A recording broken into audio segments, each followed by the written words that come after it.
mbona mmekudahea hivyo? Happy Sabbath. Watu wa leo wamenyamaza. Nataka kuongezea ya kwamba a city called confusion, yaani ni Babyloni, na Babyloni imetoka kwa lile jina Babel, mahali Nebukadnezar alijenga statue ya kuwa worshipped.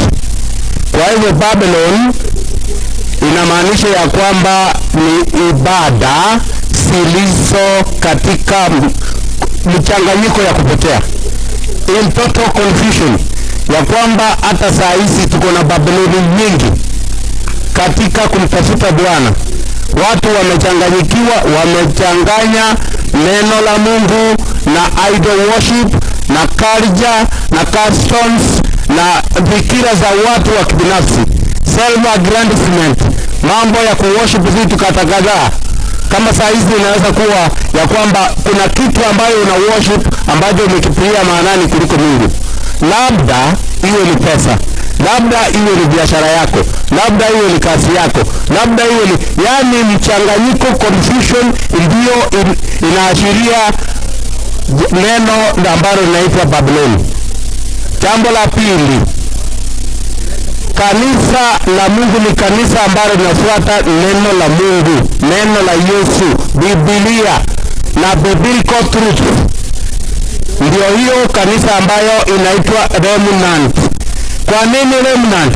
Kanisa iliyosalia katika kushika sheria 10 za Mungu na testimony ya Yesu. Hilo ndio kanisa ambalo linaitwa kanisa la masalio. Ndiposa watu wanajiuliza, mbona Waadventista wanajiita ati wao ndio wako sawa?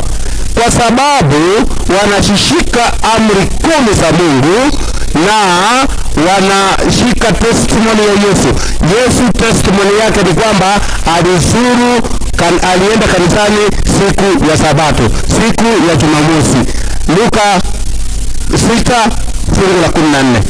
Luka 4 fungu la 16. Na mahali pengi Biblia imesuluhiwa mara 196 kwamba ni ndio takatifu, ndio ya Yesu. Haya masiku mengine hatujawahi kuona fungu ambalo linaharalisha. Kwa hivyo tunaisihusisha na worship ya Babyloni kulingana na ukweli wa Biblia. Hiyo ndio ongezo langu. Hebu na tuombe. Baba na Mungu wetu, asante kwa sababu ya kipindi ambacho tunakimaliza. Hebu uongoze watu wako kupitia kwa ukweli wa Biblia, watu wafuate maagizo yako kuliko kufuata maagizo ya wanadamu wenzao. Ili Bwana sote tupate wokovu. Yesu utakaporudi kila mmoja patikane katika wokovu wako na majina yapatikane kwenye kitabu cha uzima. Kwani tumeomba ni katika jina la Yesu aliye Bwana na mwokozi wetu.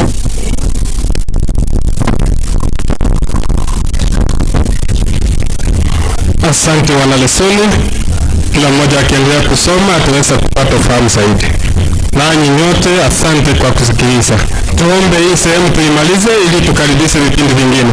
Elda simama bila mlivyo, tumalize hii Sabbath School. Na Sabbath School Department tuonane jioni ili tupange Sabato ijayo. Tuombe. Baba wetu na Muumba wetu, asante maana tumeweza kuona neno lako kutoka kwa Biblia takatifu. Kupitia kwa hii kitabu ambao tunajifunza ambao ni lesoni. Tumeona uchafu ulio ulimwenguni ulivyokuwa na unavyoendelea. Tusaidie tuwe na ule ufahamu. Tusaidie na Roho Mtakatifu atuguse tusome neno lako ili tuweze kufanya uamuzi ambao ni wa milele. Mungu wetu, asante maana kama tulikosea tuomba msamaha wa pekee. Na yale ambayo hatukuyaweka vizuri jinsi ilivyokuwa inatakikana, Mungu wetu, wacha Roho atuchazie tunapoleta kipindi kingine.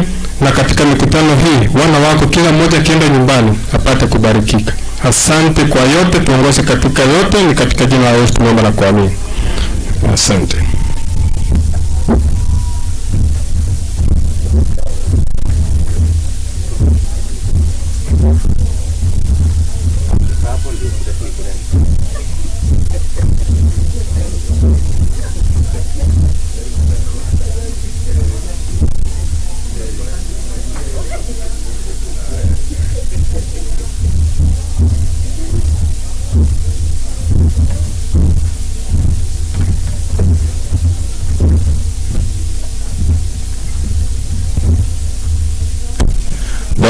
Yesu asifiwe. Tunataka kuenda kwa haraka kwa sababu vipindi ni vingi, na sasa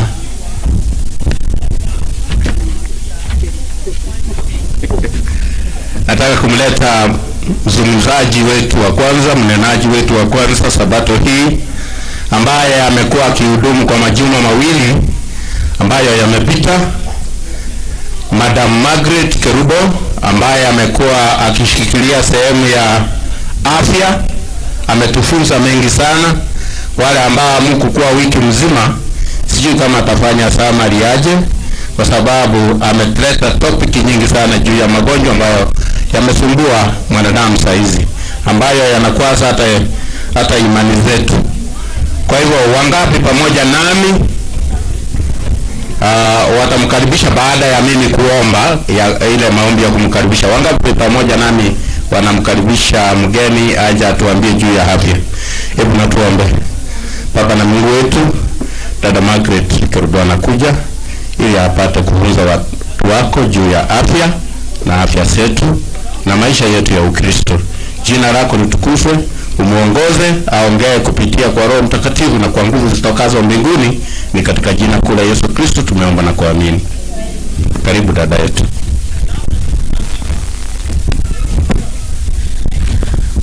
God is good and all the time. Sioni watu wakiongea, sijui kama wamekula sana kama mimi. Huwa tunasema Sabbath tunakula in excess, so sijui kama ndio maana hawajaongea ndio wasiende lunch wategee mafundisho. Welcome, welcome, welcome, blessed Sabbath day. Welcome, welcome, welcome, blessed Sabbath day. Happy Sabbath. Happy day. Yes, when tulikuwa jana, tulikuwa tumeongea about how to take your cholesterol. We talked about the lipid profile, of which everybody who is above 30 years lazima uende upimwe ujue kiwango ya mafuta iko ndani uko cholesterol. So ana tulisema wale watu wenye mostly who are hypertensive, wenye kuna diabetes, those people who are obese like me, they are at risk of getting these high cholesterol levels. Of course, kuna wale watu wenye wako maybe asthma and on drugs we call steroids. Kindly those steroids tulisema they can mean to increase your cholesterol levels. Na tukasema kuna watu wengine like some of us ladies who are using these family planning methods we call oral contraceptives. Hata hizo zitafanya uko na high cholesterol levels. So that's why we said vile unaenda kupima malaria, even that cholesterol should be measured every time and again, and especially every other year. So for those of us who are above 40 years, kama hujaenda kupima cholesterol, kindly make it a point of going to the hospital, because we had a look at the complications of that cholesterol. Tukapata kama moja yao ni kuwa na stroke. Wengi wao wanakuwa na stroke. Na utaweza pata you don't have high blood pressure, but when you have high cholesterol levels, kuna uwezekano ukue na stroke.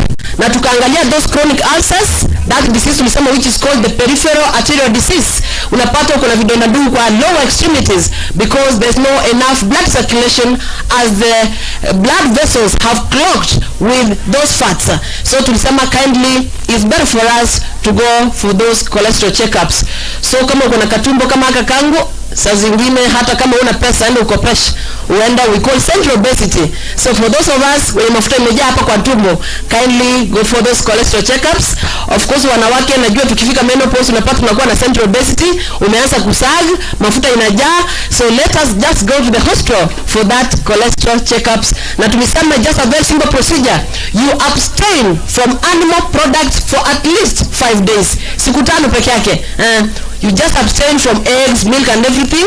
Alafu hiyo siku nakuja asubuhi unapimwa, then you take something that is at every time we can get clear laboratory values so that we can know whether you are worthy the drugs which reduce or you can do what you call dietary modifications. So I want to say that stroke of late is just a leading. na tulikuwa tunadhani kama watu wanaona kama sisi ndio tunakuwa na hiyo high cholesterol levels, na tumepata watu wa kilo 10 they have high cholesterol levels.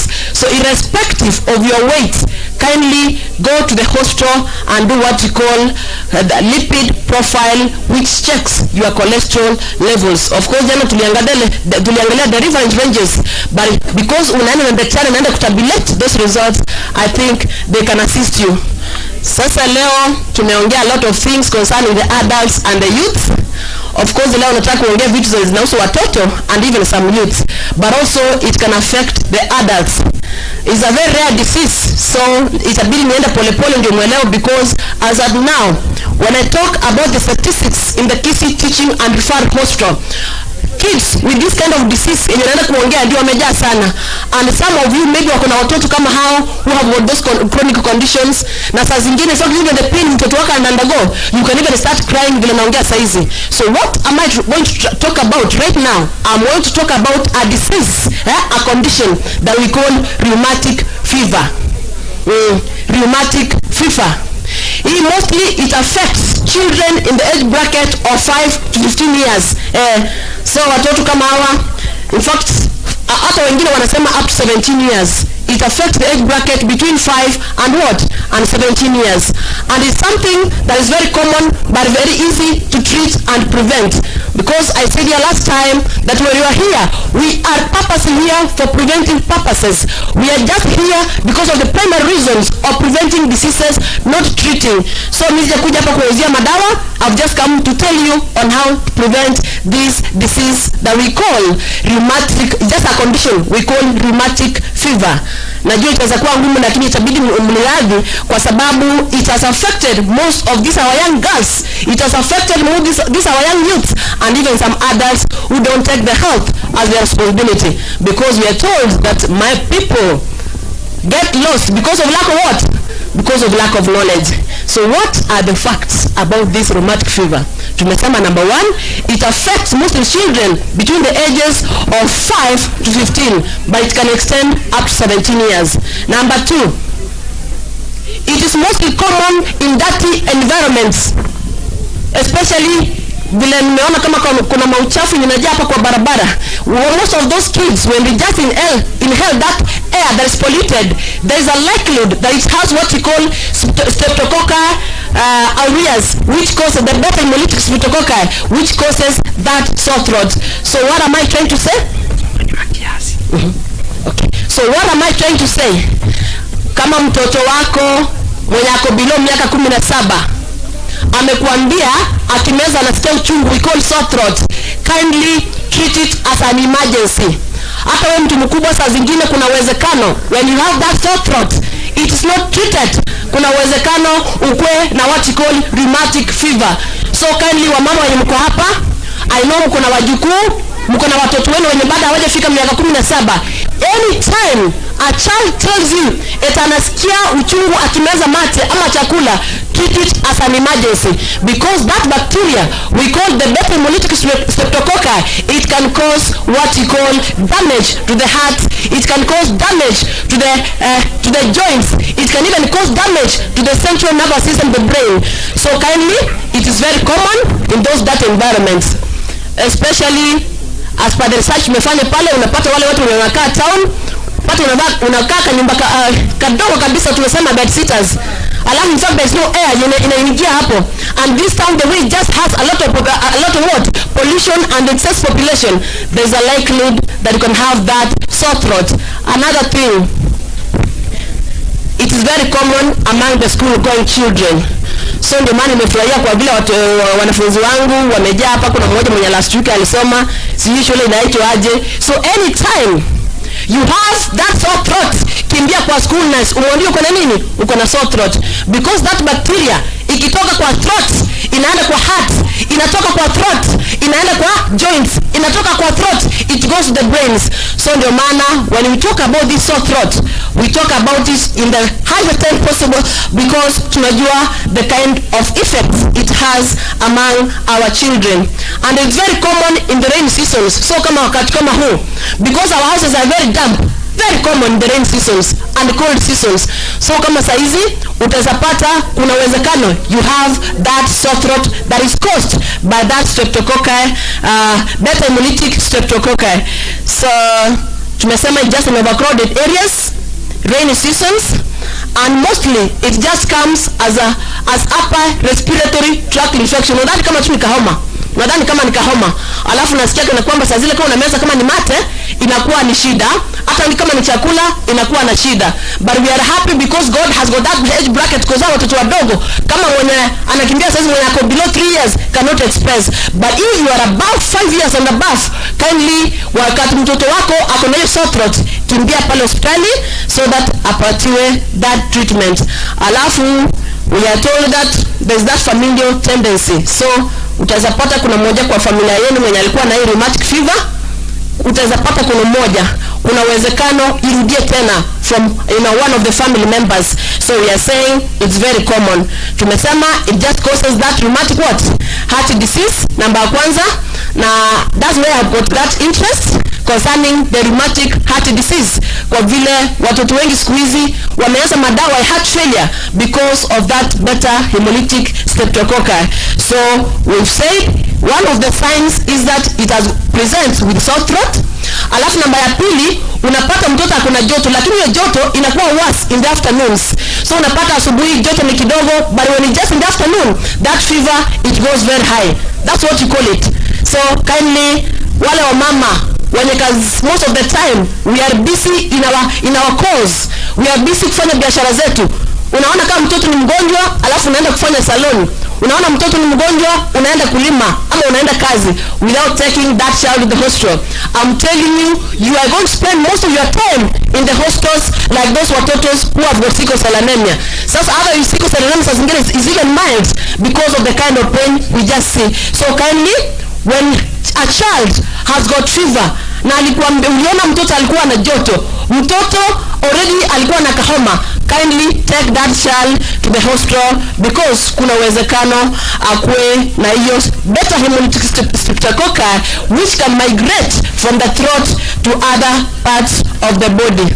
So what are some of the signs or complications of this rheumatic heart disease, this rheumatic fever? Number one, hawa ni wale watoto wenye unapata mtoto alizaliwa vizuri, hakuwa na shida yoyote. Alafu it occurs 2 to 6 weeks after that infection. Unapata mtoto tu alikuwa vizuri, alafu all of a sudden we just call chorea, kwa leo mwana huko nyegera kabisa, komoko maybe just one side, komoko na kwenye wote mwana wako liki orogiwe, we call chorea.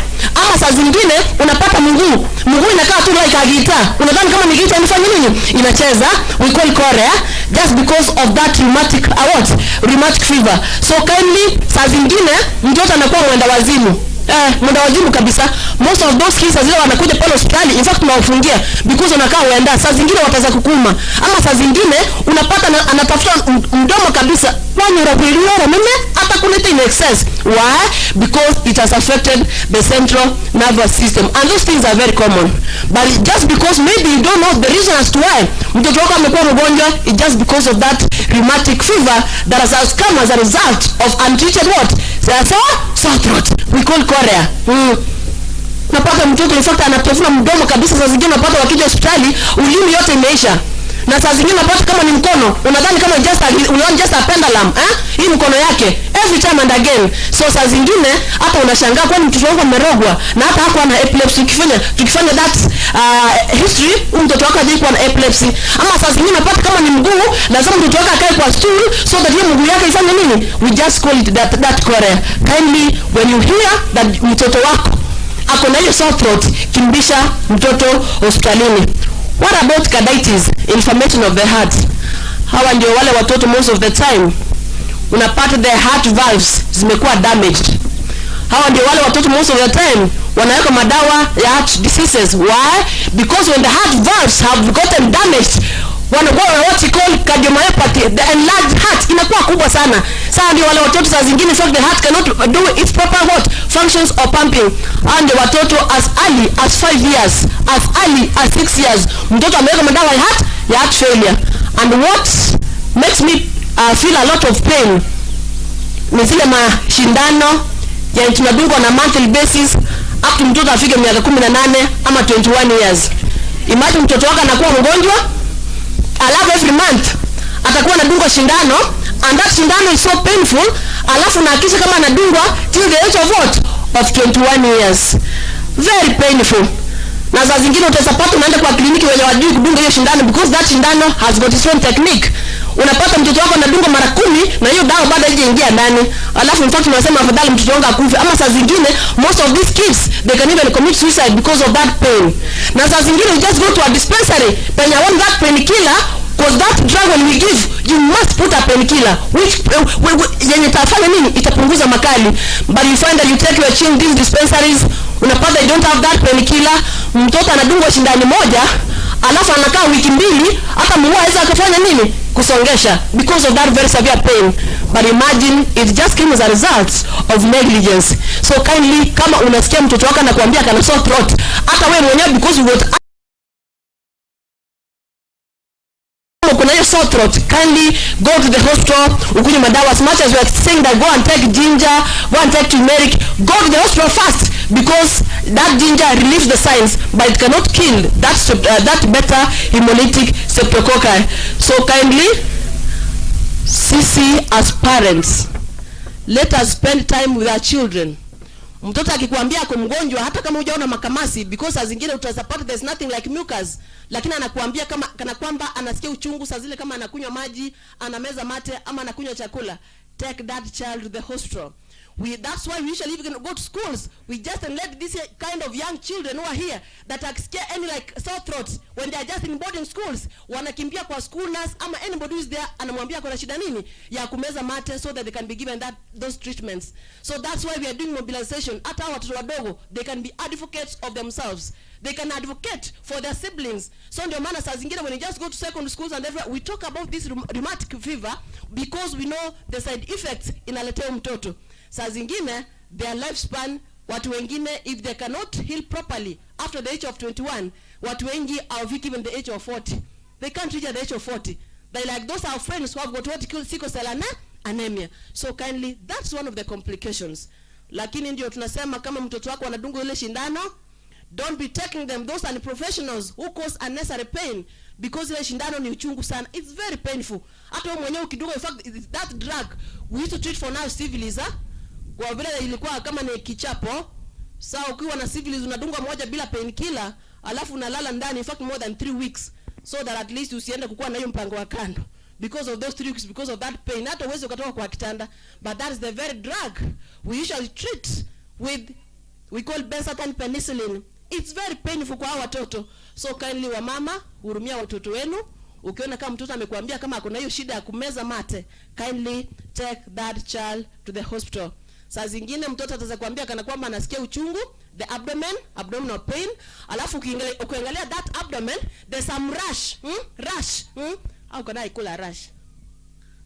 Rash ni nini? Vipele, vitu kama vipele, wanajua rashes, unapata kama kuna rashes along the abdomen hapa, alafu ziko reddish in color, to wasa watanga ni VI. Kuna watu wanasema I don't know VI what it means, because that's the local interpretation. Unapata there's that rash on the abdomen hapa, alafu unapata just a long, sio mikono, sio joints ya mikono, sio ya miguu, not even the hips. Unapata they have what you call arthritis. I want you to imagine your child who is less than 15 years akona arthritis. Every joint is affected, and the kind of drugs anaenda kukunywa, and most of those drugs ni zile tumesoma tangu juzi, those drugs like like the aspirins, the meloxicam, which have got side effects tuliangalia kuleta ulcers. So kindly, that's what we say, that prevention is better than what? Is better than cure. So that is why we are here in relation to what we call health education. Ndio maana wamama wasifanya watoto wao wakiwa na nini na that rheumatic fever, na watoto wenyewe so that they can make their own decisions. So if we have schools inside here, the teachers are representing, just do this here means to your nurses kama wakuja hapa because they are very busy. Na watoto wenu waambie in case akisikia that sore throat, kindly they should report that to the relevant authorities, and that's what you call rheumatic fever, which has got all those complications. but the side effects, the complications are very disastrous. It's a very simple thing, but it can complicate your life. Disease. Even the drugs for buying those, even the drugs for that heart disease, they are very expensive. Na nikiangalia, some of us cannot afford those drugs on a monthly basis. Otherwise, that's what I had today concerning RHD in relation to my young babies and girls and boys, because tumedwell sana in terms of adult population. Be blessed. Madam amesema kama akona swali, ebu enda pale ukae. Sija kupatia permission. Madam akona swali? Uliza.